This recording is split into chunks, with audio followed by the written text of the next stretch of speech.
દેશના 78મા સ્વતંત્રતા દિવસ પર્વ નિમિત્તે રાજકોટ પોલીસ હેડક્વાર્ટર ખાતે ધ્વજવંદનના કાર્યક્રમનું આયોજન કરવામાં આવેલ। આમાં પોલીસ, હોમગાર્ડ, એનસીસી, એસપીસી બાકી લોકો પાર્ટિસિપેટ કર્યા અને શહેરજનો અને બાકી મિત્રો પણ આમાં સામેલ થયા હતા।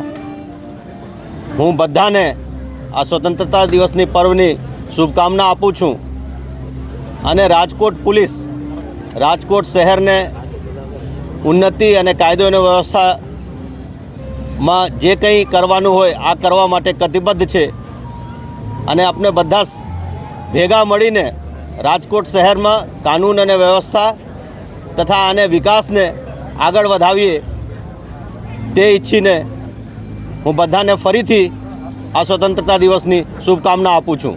જય હિન્દ। આ દેશમાં જે 3 નવા કાયદા આ વર્ષે અમલમાં આવ્યા, આ કાયદાઓને ઉપયોગ કરીને આપણે મહત્તમ કેવી રીતે ગુનાખોરીને અંકુશમાં લાવી શકીએ આ પ્રયાસ કરી રહ્યા છીએ। અને આપ જોઈ રહ્યા છો કે નિરંતર આપણે જુદા જુદા ડ્રાઈવ કરી રહ્યા છીએ, જેમાં જે ગુનાગારો કામ કરી રહ્યા છે આ લોકોને આપણે